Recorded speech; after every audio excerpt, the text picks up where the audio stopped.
ప్రస్తుతం మన భారతదేశం మునుపెన్నడూ లేని విధంగా ట్రాన్స్పోర్ట్ సమస్యల్ని ఎదుర్కొంటోంది. పెట్రోల్ బంకుల వద్ద జనం పుట్టగొడుగుల్లా పోటెత్తారు. దేశంలోని అనేక నగరాల్లో భారీగా ట్రాఫిక్ జామ్ కూడా నెలకొంది. ఇందుకు కారణం దేశవ్యాప్తంగా ఉన్న ట్రక్ డ్రైవర్లు నిరసనలు చేపట్టడమే. ఇటీవలి కేంద్ర ప్రభుత్వం తీసుకొచ్చిన కొత్త చట్టాల్లో భాగంగా భారతీయ న్యాయ సంహిత చట్టంలో హిట్ అండ్ రన్ కేసులకు సంబంధించి ప్రవేశపెట్టిన కఠిన నిబంధనే డ్రైవర్ల ఆగ్రహానికి కారణమైంది. ఇంతకీ ఆ నిబంధన ఏంటి? డ్రైవర్లు ఎందుకు నిరసనలు చేపట్టారనే చర్చ జోరుగా సాగుతోంది. ఇంతకు ముందు ఉన్న చట్ట ప్రకారం ఎవరైనా డ్రైవింగ్ చేస్తూ ప్రమాదానికి కారణమైతే ఆ వ్యక్తిపై ఐపీసీ సెక్షన్ 279, 304A, 338 కింద కేసు నమోదు చేసేలా చట్టాలను రూపొందించారు. ఇందులో సెక్షన్ 279 నిర్లక్ష్యంగా డ్రైవింగ్ చేయడాన్ని సూచిస్తుంది. అలా నిర్లక్ష్యంతో ప్రమాదానికి కారణమైన డ్రైవర్ను గుర్తించిన తర్వాత అతనిపై సెక్షన్ 304A అమలు చేస్తారు. ఇక సెక్షన్ 338 అంటే ఒక ప్రాణాన్ని ప్రమాదంలో పడేయడం.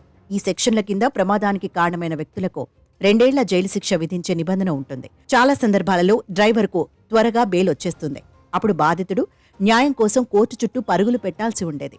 అయితే కేంద్ర ప్రభుత్వం మార్పులు చేసిన కొత్త చట్టమైన భారతీయ న్యాయ సంహిత ప్రకారం hit and run, rash driving అనేవి నిర్లక్ష్యపూరిత డ్రైవింగ్ కిందకు వస్తాయి. ఇందులోని సెక్షన్ 104లో ఆ 2 నిబంధనలు ఉన్నాయి.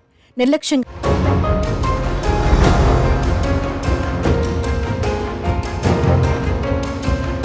వాహనం నడిపి ఒక వ్యక్తి మరణానికి కారణమైతే అప్పుడు నిందితులకు గరిష్టంగా 7 ఏళ్ల జైలు శిక్ష పడుతుంది. దీంతో పాటు జరిమానా విధించే అవకాశమూ ఉంది.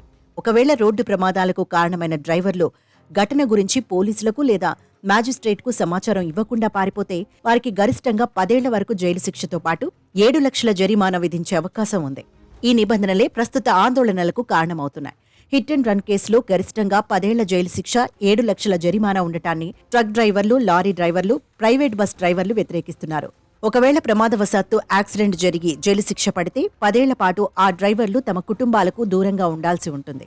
దాంతో తమ కుటుంబాలు రోడ్డున పడతాయని డ్రైవర్లు చెప్తున్నారు. అలాగే 7 లక్షల జరిమానా చెల్లించడం కూడా తమకు సాధ్యం కాదని, ఒకవేళ అంత డబ్బే తమ వద్ద ఉంటే డ్రైవర్లుగా పనిచేస్తామా అని ప్రశ్నిస్తున్నారు. అందుకే శిక్షతో పాటు జరిమానా తగ్గించాలని డిమాండ్ చేశారు. దీంతో కేంద్ర హోంశాఖ, all India motor transport Congress ప్రతినిధులతో సమావేశమయ్యారు.